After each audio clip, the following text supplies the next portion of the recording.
တော့ကြားရတဲ့ ဖုန်းလိုက်လိုက်စစ်စစ်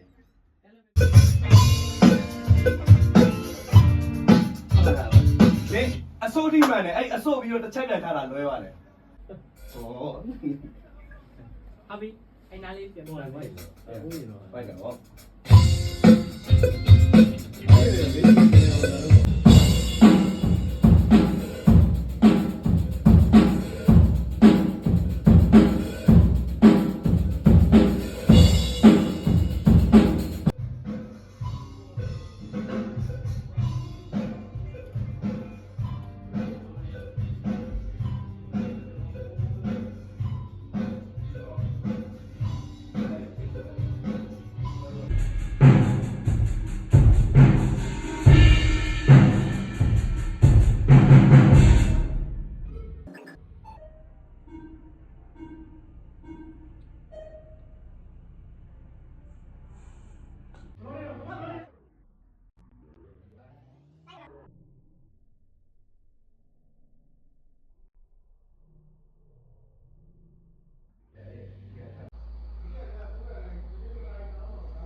အဆုံးလေးအဆုလေး ကျွန်တော်တို့သုံးတာလေ အဆုံးအဆုလေး โอเคအထွက်နော် အထွက်